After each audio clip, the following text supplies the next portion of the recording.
नमस्कार, CA7 news channel के नए बुलेटिन में आप सभी दर्शकों का स्वागत है। मैं हूं मोहित कल्याणी और आइए नजर डालते हैं अब तक की बड़ी खास खबर पर। न्यायालय में पेश हुए पूर्व मंत्री बालियान व साध्वी प्राची सहित कई भाजपा नेता। मुजफ्फरनगर 2013 के दंगों के एक मामले में कोर्ट में पेश हुए कर केंद्रीय राज्य मंत्री डॉक्टर संजीव बालियान शाहिद की भाजपा नेता जहां पहुंचकर उन्होंने अपनी जमानत कराई, तो वहीं केंद्र राज्य मंत्री डॉक्टर संजीव बालियान ने शनिवार की रात जनपद के कस्बा बुढ़ाना में एक युवक के द्वारा आपत्तिजनक पोस्ट को लेकर हुए हंगामा पर अब मंत्री डॉक्टर संजीव बालियान ने पुलिस पर सवालिया निशान लगाते हुए कहा कि एक तरफा कार्यवाही की गई है। हालांकि पुलिस ने 700 अज्ञात लोगों पर मुकदमा दर्ज किया है। इस पर डॉक्टर संजीव बालियान ने कहा कि मुकदमा दर्ज करने से क्या होता है, उनकी गिरफ्तारी भी होनी चाहिए। मंत्री संजीव बालियान ने कहा कि पूरे जिले को एक भीड़ ने बंधक बना लिया था। हिंदूवादी नेत्री साध्वी प्राची ने कहा कि जो बुढ़ाना में एक भीड़ इकट्ठा हुई वह अचानक नहीं, एक सोच समझी साजिश के तहत हुआ है। इनका मकसद कुछ और करने का था। उन्होंने कहा कि कानून का कड़ा शिकंजा कसा जाना चाहिए। Bureau report CA7 news Muzaffarnagar Uttar प्रदेश।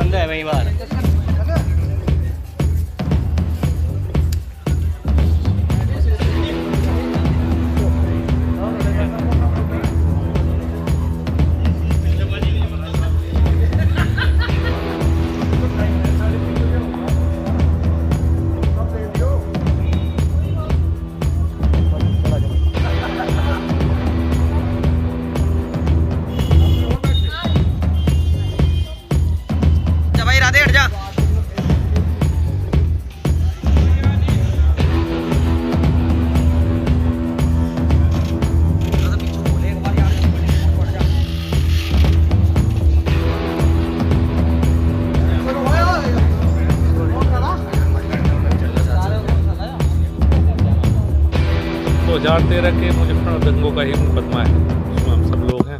उसी में आज तारीख थी। हाँ, बुढ़ाना में बड़ी दुर्भाग्यपूर्ण घटना हुई। अखिल त्यागी की गिरफ्तारी के बावजूद उसके परिवार ने ही पुलिस को उसको सौंपा। उसके बावजूद जिस तरह से पूरे बुढ़ाना को बंधक बनाया गया, 5 से 10 हज़ार की भीड़ निकली, सड़कें जाम कर दी गई और उनके परिवार के, अखिल त्यागी जी के परिवार के ऊपर जो घरों पे, दुकानों पे जो पथराव हुआ, वो तो रात का समय था, कोई बड़ी अनहोनी भी घट सकती थी। अखिल त्यागी जेल चले गए कमेंट करने में। जिनने पथराव किया, आग देने का जिस तरह का प्रयास उस तरह था, उनके ऊपर कोई कार्रवाई अभी तक नहीं हुई। अब पुलिस भीड़ तंत्र के दबाव में दिखाई देती है। अब अगर उनकी गलती थी तो वो जेल गया है, लेकिन जिनने पथराव किया, जिनने रास्ते जाम किए, जिनने इतनी बड़ी भीड़ इकट्ठा की, कार्रवाई तो उनके ऊपर भी होनी चाहिए। कानून का उल्लंघन, कानून तो सबके लिए बराबर है, कानून भीड़ देख कर नहीं चल सकता। तो पुलिस से सबके ऊपर कार्रवाई करे जिसने भी कानून का उल्लंघन किया है। क्या कहेंगे, पैराइज टू बुढ़ाना बनाया जा रहा है? नहीं, वो अलग है, ये अलग है, घटनाएं दोनों अलग हैं। लेकिन जिस तरह से भीड़ निकल कर आ रही है, 5 से 10 हज़ार लोग निकलते, ये एक चिंता का विषय है। 10 साल में कभी ये भीड़ तंत्र मुजफ्फरनगर में दिखाई नहीं दिया। अब ये एक भीड़ तंत्र कहाँ से आ गया? सोशल मीडिया में बहुत सी टिप्पणियाँ होती हैं, मुकदमे भी दर्ज होते हैं, जमानतें होती हैं, जेल जाते हैं, लेकिन इस तरह से भीड़ का एकाएक निकल कर आना, ये एक चिंता का विषय मुजफ्फरनगर के लिए जरूर है। उपचुनाव भी नजदीक आ रहा है, क्या कहेंगे, माहौल खराब करने की कोशिश? नहीं, जो भी है ये चुनाव को लेकर तो नहीं है, लेकिन जिस तरह से एक, मैं कहूँगा कि इतनी हिम्मत करना, किस तरह से एक कस्बे को बंधक बनाना, ये एक चिंता की बात जरूर है। जो भी कानून की धारा में है, जिसने पथराव किया, पथराव की धारा में जेल जा, जिसने रास्ता जाम किया और रास्ता जाम की धारा में। जब अखिल त्यागी को तुरंत जेल भेजा गया, तो जो बाकी दोषियों को छोड़ा जा रहा है। उपद्रवियों के घर पर अब तक बुलडोजर चलता है, क्या उनके घर पर भी बुलडोजर चलना चाहिए? देखिए, वो तो कोर्ट की डायरेक्शन है, बहुत सी चीज़ें मैं उसमें नहीं कहना चाहता। मैं तो चाहता हूँ जो कानूनी कार्रवाई सख्त होनी चाहिए। सुनियोजित था, पहले से प्लानिंग थी, नहीं तो 1 घंटे में क्यों 10 हज़ार लोग इकट्ठा हो गए। आप जो वीडियो देखोगे तो डराने वाली वीडियो आप ही कह सकते हैं। तो कम से कम मुजफ्फरनगर में इसकी अनुमति हम नहीं दे सकते। हाँ, उन्हीं पे कार्रवाई हम चाहते हैं। कल तक का समय है, प्रशासन इस पर कार्रवाई करे। पुलिस 2013 में जो नंगला मंदोड़ में महापंचायत हुई थी, उस विषय को लेकर के कोर्ट में आज हम पेश हुए।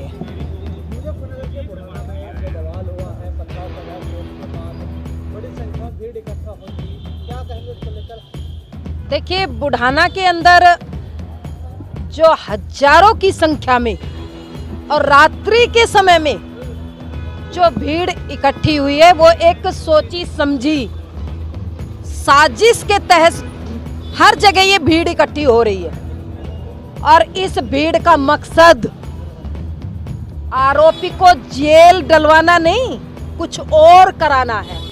इसलिए कानून शिकंजा, कानूनी कार्रवाई कड़ी से कड़ी इन पर जल्दी से जल्दी हो।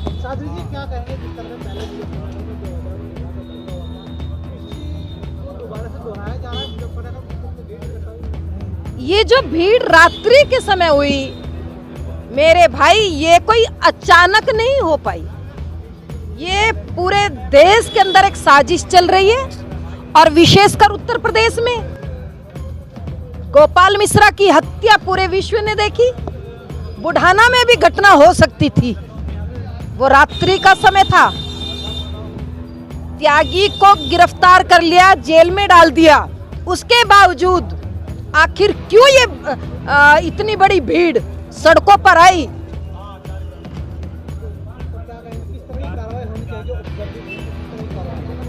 देखिए, कानूनी कार्रवाई जल्दी से जल्दी हो और उसके साथ ऐसी कड़ी कार्रवाई हो कि इस तरह की ये भीड़ हजूम कहीं और खड़ा ना दिखाई दे।